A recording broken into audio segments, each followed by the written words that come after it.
ഇന്ന് നമുക്ക് chocolate sponge cake എങ്ങനെയാണ് ചെയ്യുന്നതെന്ന് നോക്കിയാലോ.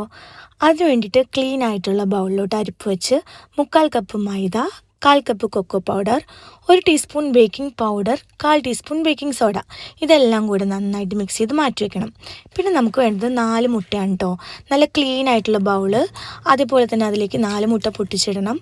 1/4 കപ്പ് പൊടിക്കാത്ത പഞ്ചസാര, പൊടിച്ച പഞ്ചസാരയാണെന്നുണ്ടെങ്കിൽ 1 കപ്പ്, 1 ടീസ്പൂൺ വാനില എസൻസ്, അതുപോലെ ഒരു പിഞ്ച് ഉപ്പും കൂടെ ചേർത്ത് നന്നായിട്ട് ബീറ്റ് ചെയ്യണം. നല്ല ഫ്ലഫിയായി ഇതുപോലെ ക്രീമി ടെക്സ്ചർ ആവുന്ന വരെ നന്നായിട്ട് ബീറ്റ് ചെയ്തുകൊണ്ടേ ഇരിക്കണം. അതിലേക്ക് 1/4 കപ്പ് ഓയിലും കൂടെ ചേർത്ത് ജസ്റ്റ് ഒന്ന് മിക്സ് ചെയ്യണം. അത് താന്നു പോകരുത്. അതിലേക്ക് നമ്മുടെ ഡ്രൈ ഇൻഗ്രീഡിയൻസ് ആഡ് ചെയ്യുക. അതേപോലെ തന്നെ 1/4 കപ്പ് മിൽക്ക്.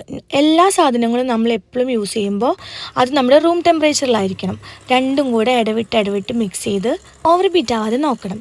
എന്നിട്ട് സ്പാച്ചിൽ വെച്ചിട്ട് മിക്സ് ആവാത്ത ഭാഗമൊക്കെ നന്നായിട്ട് മിക്സ് ചെയ്ത്, ഞാനിപ്പോൾ 8 ഇഞ്ചിൻ്റെ പാനിലാണ് ഒഴിച്ചിട്ടുള്ളത്.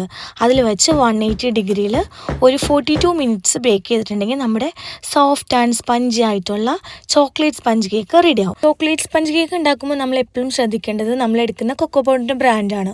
ഓരോ ബ്രാൻഡും അതേപോലെ ഡാർക്ക് ബ്രൗൺ അങ്ങനെ വെച്ച് നോക്കുമ്പോൾ മെഷർമെൻറ്റിൽ വേരിയേഷൻസ് ഉണ്ടാവും. അതുപോലെ തന്നെ നമ്മൾ ഫ്ലോറൊക്കെ എടുക്കുന്ന ടൈമിൽ കപ്പിലോട്ട് കുത്തി നിറച്ചെടുക്കാതെ ലൈറ്റായിട്ട് ഫിൽ ചെയ്യാൻ വേണ്ടിയിട്ട് ശ്രദ്ധിക്കുക. അതേപോലെ നമ്മൾ എടുക്കുന്ന എല്ലാ ഐറ്റംസും റൂം ടെമ്പറേച്ചറിലാവാൻ വേണ്ടിയിട്ട് പ്രത്യേകം ശ്രദ്ധിക്കണം കേട്ടോ. അപ്പോൾ എല്ലാവരും ചോക്ലേറ്റ് സ്പഞ്ച് കേക്ക് ഉണ്ടാക്കി നോക്കണേ.